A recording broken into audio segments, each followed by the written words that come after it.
All right. I'm trying to learn to trust when I get bumped out. It usually gives me a second to breathe and pause and figure out how to, where to move, like what to do next. So, I was about to do, we did the present, sort of. I talked about getting present via imaginary power. And now is the time for the segment called Creative Space, Space, Space, Space. All right, so creative space. We're going to make it kind of quick today. So the creative space segment, it's a very new segment, but I talk to you about my creative life. But today I've been trying all week to show this doodle music video that I've been working on. And since this little paper girl was the show and tell of today, I figure hopefully knock on wood if you believe in that, or pray to God or something, that it works today. I don't know why. It just hasn't been letting me share it with you. This is not live on YouTube yet. I'm going through so you're getting a sneak preview if you're here for this moment. I hope it works. This is the first verse of my first ever doodle music video, lyric video. I hope it works. Here you go. Please work. Sneak peek.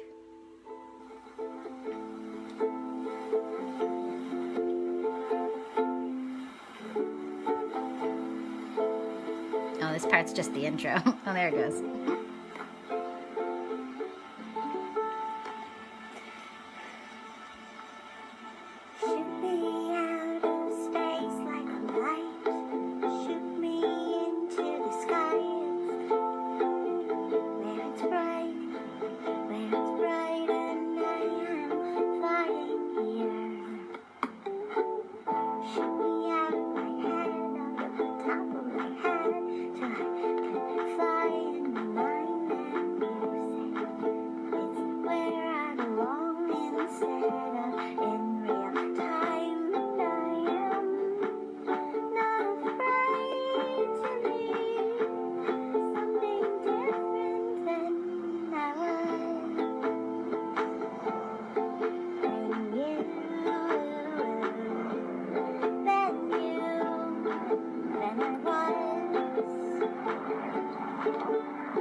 There's your sneak peek.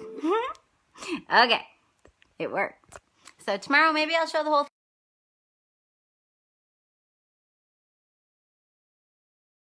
Glitch on me phone.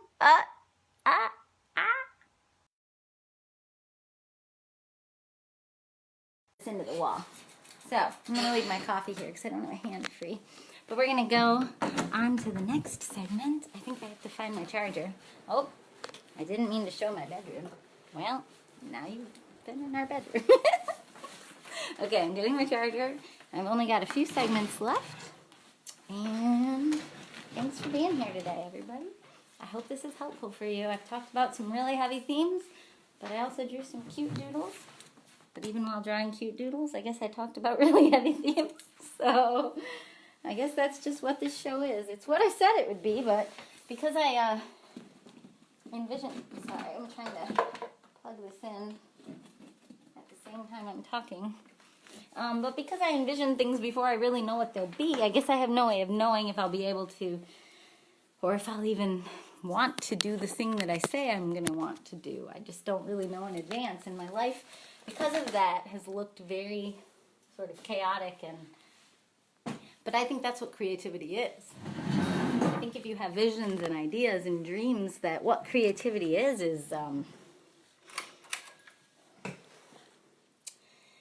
it's like you don't know in advance what something's going to look like, including whether or not you'll even like doing it. So you may have a vision for something you think you want to do.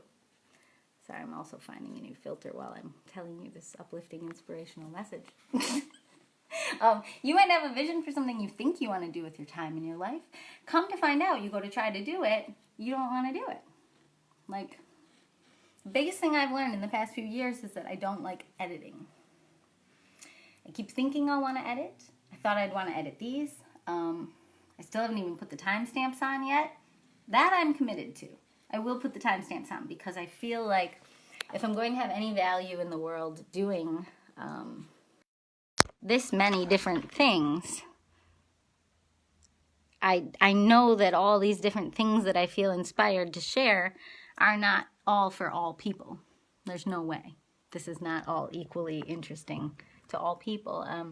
So if all you want to get from me is music lessons, I'm doing that every weekday. They're little, but I want to timestamp that for you so you can find them. This is me committing to myself. Like, do that organization, Jess. It's helpful. People will appreciate it. Next segment. So that was creative space. So now we are moving on to spiritual stuff. So today has been a very heavy show already. I talked about Psalm 23. I talked about panic. I did talk about God. I talked about getting present. I mentioned Buddhism, Taoism, lots of things. I feel that I'm trying to learn how to keep the show a little shorter when I'm feeling overwhelmed. So if you are watching this one later on YouTube, I would recommend going back to, let me see if I can tell you which segments were about spiritual stuff today.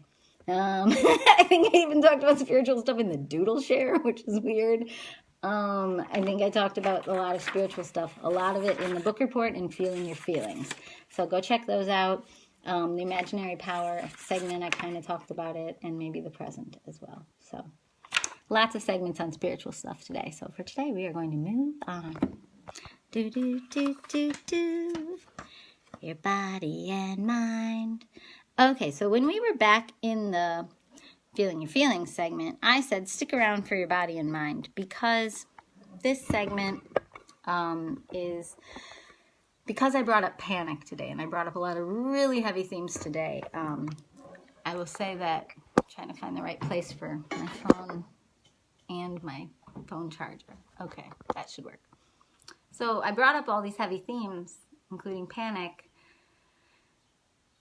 and I just don't want to leave you with this sense that panic, I think that when I do the Feeling Your Feelings segment, it's all about thoughts, about feeling. And yes, I talk about feeling your feelings, but the body and mind segment, I really just want to pass on to people this thing that has saved my emotional life and my sanity over and over and over again, which is a trick I learned from a therapist over 15 years ago. I didn't even see her for very long, but I've never forgotten this.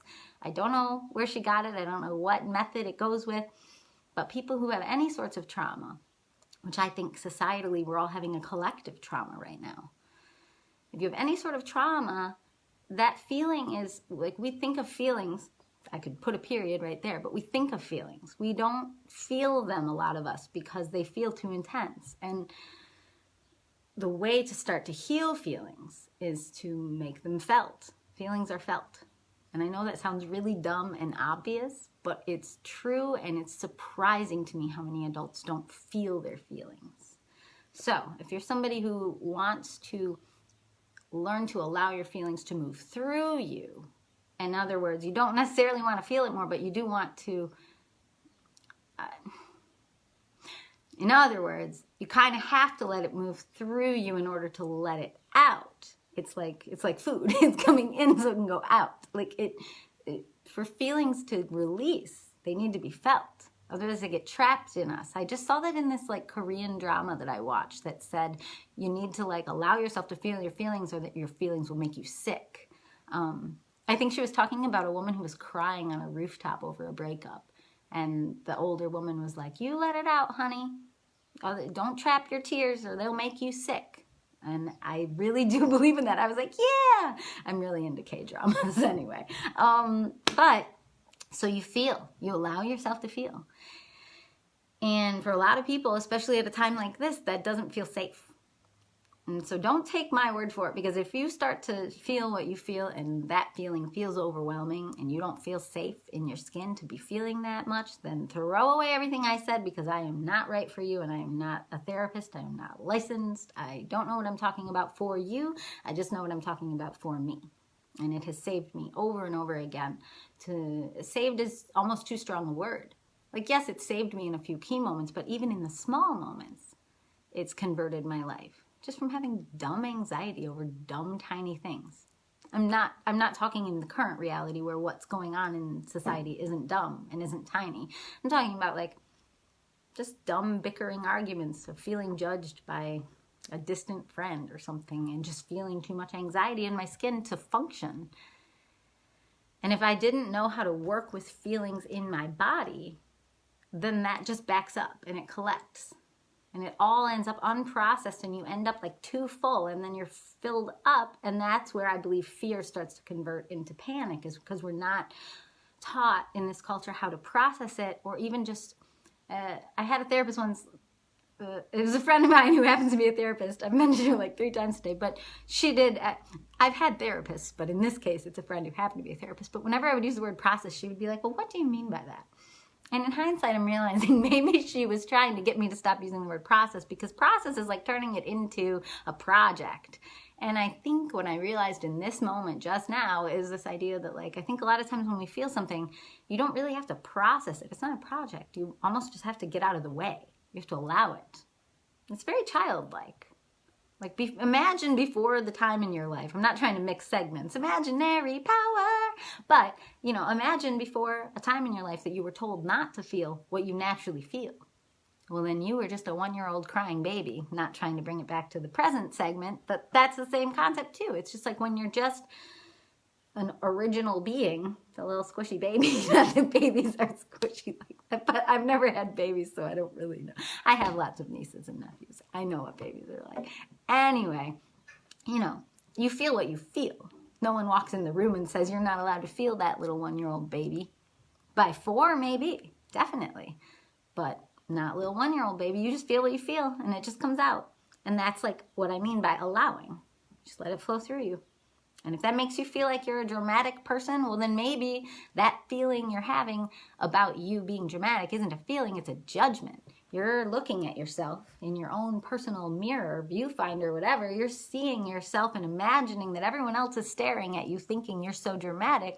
You're just judging yourself. That's not a feeling, that's judgment, that's self-criticism. What if the reason you feel so dramatic is because most of the world isn't allowing themselves to feel, so that when you start allowing yourself to feel, in contrast to everyone else who is blocked, you feel dramatic, which is not really you feel dramatic. You think you are dramatic, which is a judgment. So you're judging yourself thinking, oh, I'm so dramatic, I don't want to be dramatic, so let me continue blocking my feelings. Well, I'm not even saying that you should be doing this publicly. That's just me.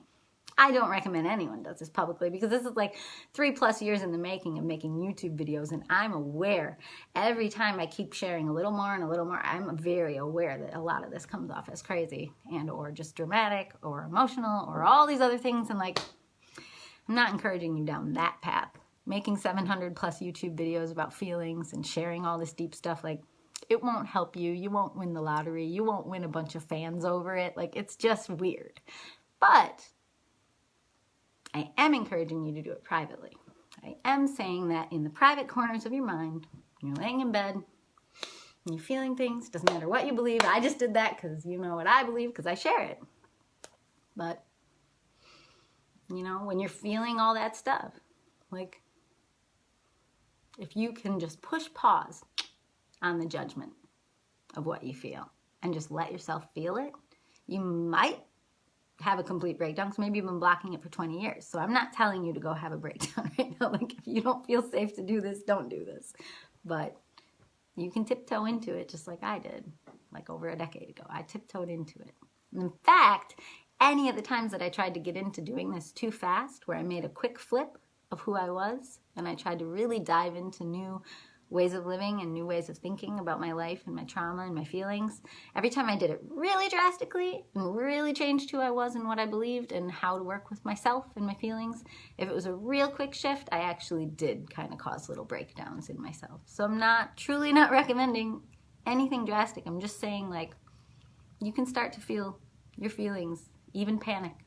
You can work with it. That was a very long introduction to the Your Body and Mind segment, so now we'll actually do it.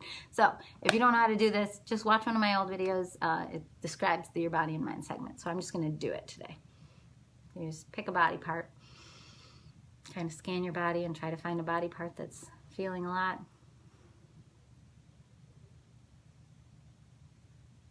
And then you put your hand on it. For me, it's my throat right now. And then the weird thing, which I'm not saying you should go share this out loud because it is weird, I get it, but I learned it from a licensed therapist, so who knows. You just kind of ask it what it's trying to tell you right now because it's feeling a lot. That's how my throat feels right now. I'm talking a lot. It's feeling intense. I have a lot to share. And get overwhelmed thinking how other people will perceive this. And I also don't care, and I feel like a badass sharing it. And it's just reminding me to breathe. And it's okay. And it feels useful. That's my imaginary take on what my throat is kind of trying to tell me by being very intense right now. It feels like sparklers or like a light bulb that's like, ah! Okay, that's your body and mind. You can do it too. Some days I do it with literally every single body part. Last but not least, song time. All right, so song time, I play a song. Oh shoot, I forgot to practice this song. Well, oh yeah, I forgot. I can't put it there because then you see the piano backwards. I want to show you the piano today, but I think I'm gonna just do this and hope that you're seeing my hands. Let's see if you are. Looks like it. Maybe. It won't stay. I kind of see my hand in there. All right, here you go. So this is called Words. I wrote it back in 2016 when I was thinking about, as I've mentioned many times, moving to the Pacific Northwest, was feeling a lot of feelings, was living alone, was feeling like I had upended my life and I didn't know what was next. And I'm very grateful at the next that I found. So anyway, this is called Words. I'm going to dedicate this one to Brian Ralph because I love him very, very much.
Alright, so that's called Words. I don't think I have that one on an album, or maybe I do. I think it's on the album Friendship, and it has Cello by Hunter Zhao, who I was just talking about today with a friend of mine. I think he plays on that one. Oh no, that's the one that some secret friends play on. Between You and Me. My friend Charity is on that one. Deeply, you can barely hear it. She plays bass in a practice recording. And my friend Maddie Jackson is in that one, very quietly, playing electric guitar. Yeah, but I think it's on one of the 3 friendship albums. Yeah, it's like a spaceship. Friendship, you get it, whatever. I mean to put that one on Spotify soon. All right, we're on to the ending. Oh yeah, there's no more segment to show because we're at the end. So I'm going to just sing you the closing theme song and let you get on with your day. Thanks everyone who was here. Thank you anyone who gives me a little like or a love. That means a lot to me. I have a lot of insecurities. I've spent most of my life being very unpopular. Being unpopular has been very painful for me. And so, partly I could say that's solved by just getting over a need to be popular, but not gonna lie, it feels nice to feel liked or to feel needed. So, if you ever give me a little like or a little love, if you do actually like or love something, I greatly appreciate it. And I love seeing the names come up, and it just means a lot to me when I feel supported or needed in the world. Writing existential lullabies most of your life has not been a very needed thing. Most peace times don't really call for a lot of existential lullabies. So, hey, thank you, Jack. I just saw that. All right. Here's the closing theme song. Thank you for being here. I'll be here every weekday at 11. And hope you find a way to work with all your feelings today.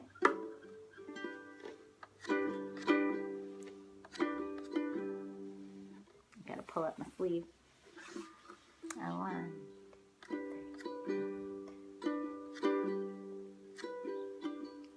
the world can. Oh, I've never played it on this instrument before. That's it. Okay. Take two. This is a ukulele, I believe, and it's like kind of a guitar, but with ukulele tuning, and I have perfect pitch, and so the shapes of the chords aren't what's coming out. Okay, that's a music lesson for another day. I'll tell you more about that next time.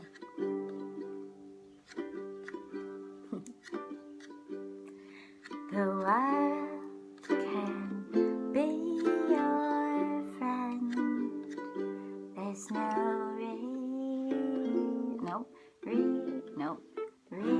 Okay, take 3. Thanks for bearing with me. Oh my goodness. Okay, so this chord, back to this. So that's a G. I guess that's like an F, and that's like a C. Okay, I get it now. Whew, it's confusing. Okay. Wow. Peaceful ending, Jess. No judgment, Jess. The world can be your friend. There's no reason why it can't. The world can be your friend. All you have to do is take its hand and sing. And sing. And sing. And sing.